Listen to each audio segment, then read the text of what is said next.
पलक काले रंग वाली लड़की थी, जिस वजह से उसके स्कूल में हर कोई उसके काले रंग को लेकर उसे चिढ़ाता था, खासकर उसकी अपनी क्लास के टीचर और बच्चे। पलक, तुम लाइन में सबसे पीछे खड़ी हो जाओ, और टीना सांची, तुम कुछ सुंदर लड़कियां आगे आ जाओ।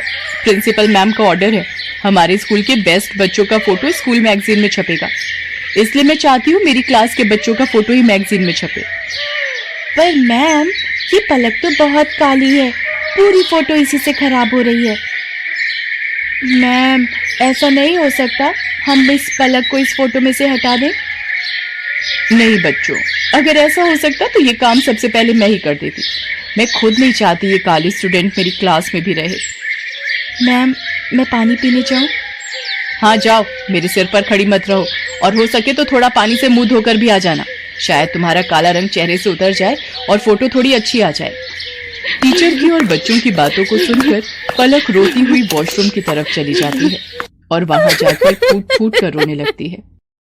पलक के माता पिता दोनों नौकरी करते थे और बड़ी मेहनत से पैसे कमाकर उन्होंने पलक का अंग्रेजी मीडियम में एडमिशन करवाया था। इसलिए पलक अपने माता पिता से कभी भी अपना दुख नहीं कहती थी। पलक को दौड़ने का बहुत शौक था। वो रोजाना सुबह स्कूल जाने से पहले दौड़ने का अभ्यास करती थी, पर वो जब भी अपनी टीचर से स्कूल में दौड़ प्रतियोगिता में भाग लेने के लिए कहती थी तो उसकी टीचर उसे साफ मना कर देती थी और बच्चे उस पर हंस देते थे। तू दौड़ेगी? अपनी शक्ल देखी है कभी शीशे में? मैम तुझे कभी भी दौड़ प्रतियोगिता में नहीं लेंगी। आज तक हमेशा से टीना ही विनर रही है और आगे भी रहेगी। इतनी देर में क्लास टीचर भी आ जाती हैं। बच्चों, हमारे स्कूल को बहुत ही बड़े लेवल पर दौड़ प्रतियोगिता के लिए भेजा जा रहा है। टीना, मैंने तुम्हारा नाम प्रिंसिपल मैम को दे दिया है। ओके मैम, मैं आज से ही प्रैक्टिस शुरू कर देती हूँ। मैम, मैं भी दौड़ प्रतियोगिता में भाग लेना चाहती हूँ। नहीं पलक, मैं तुम्हें इस प्रतियोगिता में नहीं ले सकती। तुम देखने में बिल्कुल भी सुंदर नहीं हो, और अगर मैंने तुम्हें इस प्रतियोगिता में ले लिया और तुम हार गई तो प्रिंसिपल मैम मुझ पर गुस्सा होंगी। पलक रोती हुई घर आती है, पर जैसे ही वो अपनी माँ को सामने देखती है, अपने आंसू पोंछ लेती है और खाना खाने बैठ जाती है। पर उसका मन उदास था, इसलिए पलक अगले दिन स्कूल की छुट्टी ले लेती है। उसे पता था कि वो स्कूल जाएगी तो और बच्चों को प्रतियोगिता में जाता देख उसका मन दुखेगा। अरे पलक बिटिया, आज तू स्कूल नहीं जा रही? नहीं माँ, आज बस थोड़ा सिर में दर्द है, इसलिए घर पर आराम करूंगी। कोई बात नहीं पलक बेटिया, तू तो रोजाना ही स्कूल जाती है, आज छुट्टी कर ले और आराम करना। एक काम करो, आज तुम चले जाओ, मैं पलक के पास ही रुक जाती हूँ। उसे किसी चीज की जरूरत होगी तो बना दूंगी। ठीक है, फिर मैं अकेला ही काम पर चला जाता हूँ। पलक की माँ उसके पास ही घर पर रुक जाती है।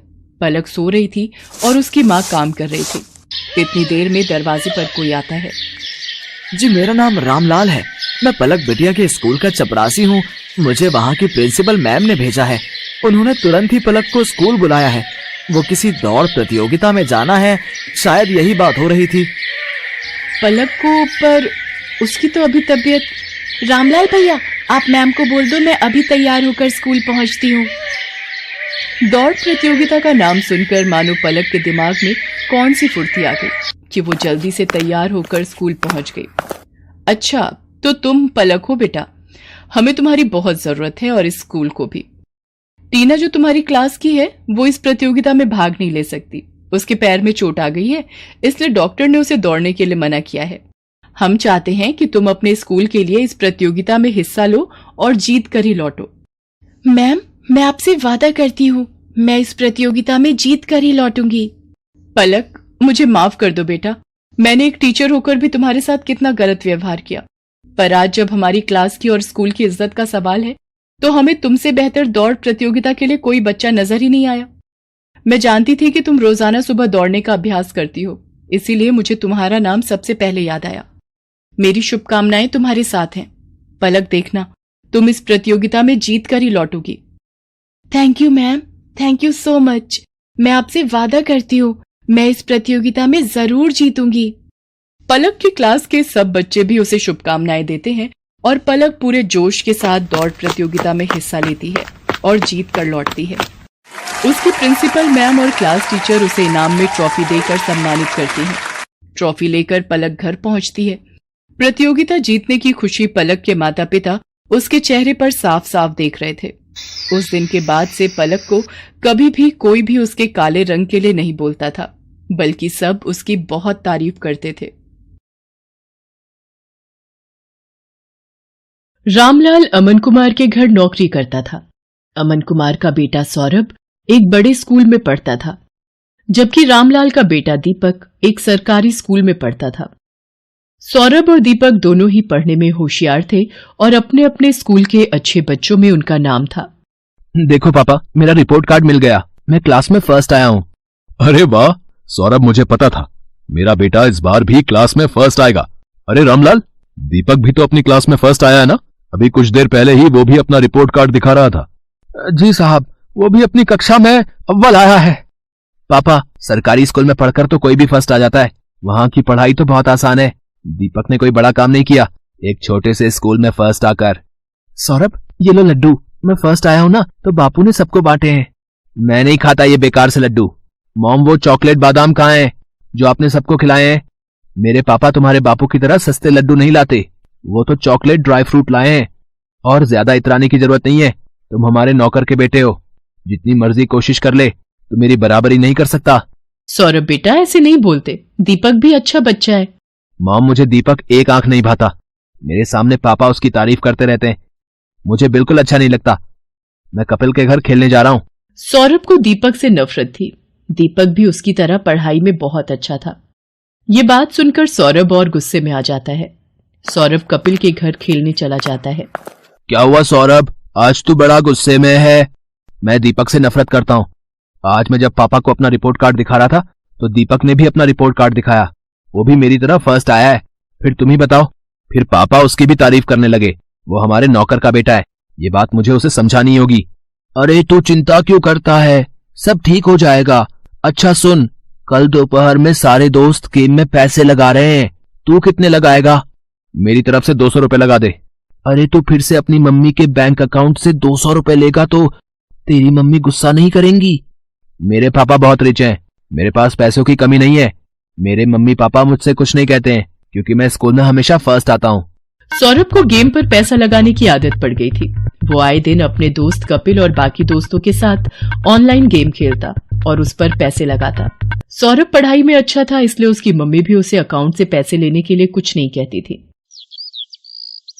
सौरभ, तुमने मॉम के अकाउंट से आज फिर 200 रुपए निकाले हैं। पापा, वो मेरा ऑनलाइन ग्रुप गेम चल रहा है ना, तो उसी के लिए चाहिए थे। अरे मुझे पता है, सौरभ ने मुझे बता दिया था कि वो 200 रुपए ऐड कर रहा है। बेकार में गुस्सा होते रहते हो मेरे लाल पर। वो तो ठीक है संध्या, पर चलिए आप नाश्ता कीजिए। बच्चे हैं, आपस में लगे रहते हैं। संध्या अमन की बातों पर ध्यान नहीं देती। सौरभ को गेम खेलने की आदत पड़ती जा रही थी। एग्जाम भी नजदीक आ रहे थे। एक दिन, सौरभ क्या बात है, आजकल लग रहा है तुम पढ़ाई पर ध्यान नहीं दे रहे हो। तुम्हारी मैम का फोन आया था, तुम 2 दिन से ट्यूशन में लेट पहुंच रहे हो। मम्मी, वो एग्जाम आ रहे हैं ना, तो मैं कपिल के घर बैठकर पढ़ाई करता हूँ। हम दोनों साथ में ही ट्यूशन जाते हैं, तो पढ़ते हुए समय का पता ही नहीं चलता। अच्छा ये बात है, तुम कपिल के घर बैठकर एक्स्ट्रा टाइम में पढ़ाई कर रहे हो, ये बहुत अच्छी बात है। उधर दीपक भी अपनी आने वाली परीक्षाओं की तैयारी कर रहा था। बापू, इस बार मुझे फिर से फर्स्ट आना है। देखना, मैं खूब मेहनत करूंगा। मुझे पता है मेरे बेटे, तुम पढ़ाई में बहुत मेहनत कर रहे हो।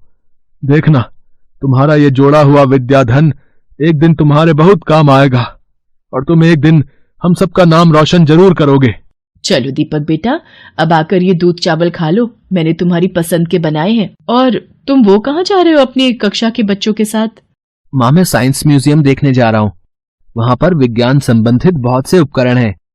टीचर बता रही थी, हमें वहां जाने से बहुत कुछ सीखने को मिलेगा। अच्छा, ये तो बहुत अच्छी बात है।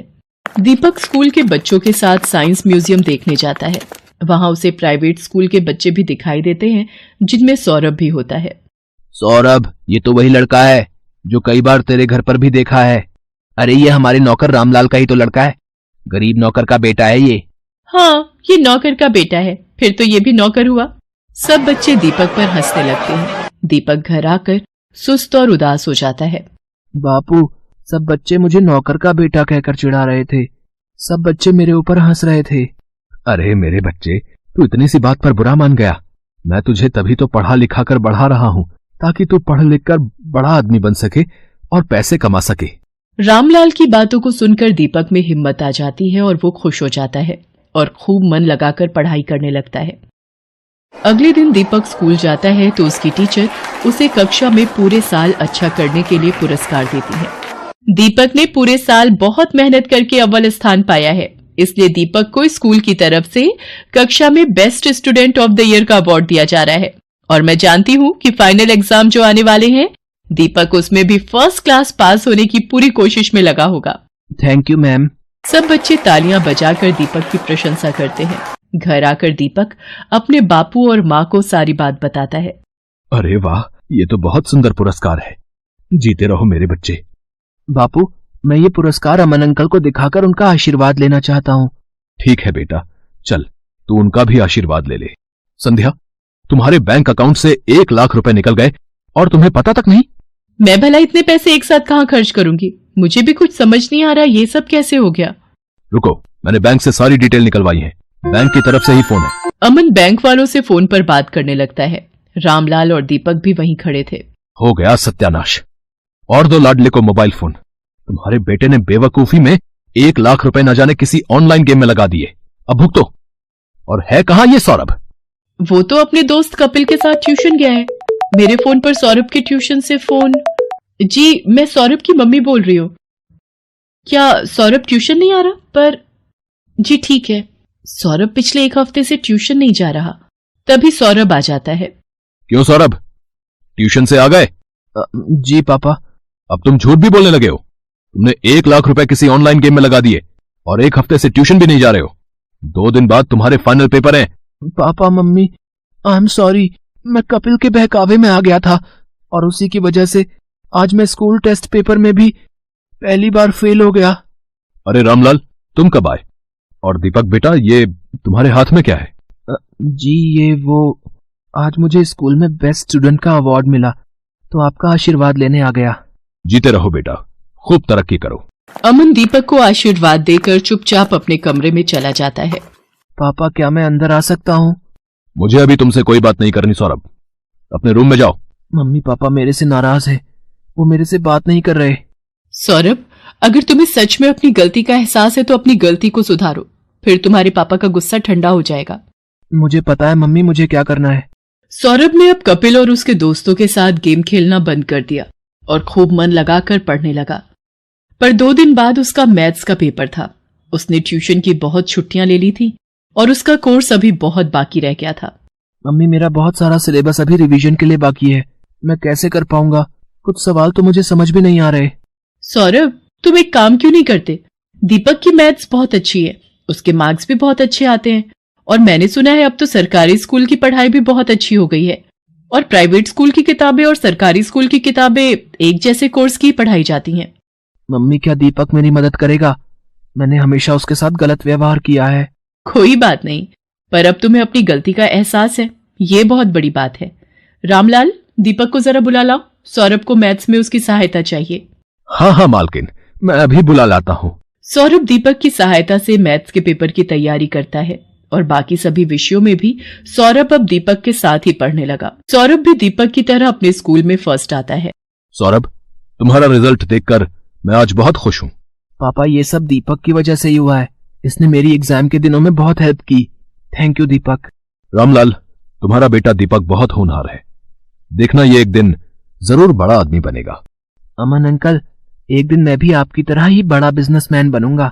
दीपक की बातों को सुनकर रामलाल की आंखों में खुशी के आंसू आ जाते हैं और वो दीपक को गले से लगा लेता है।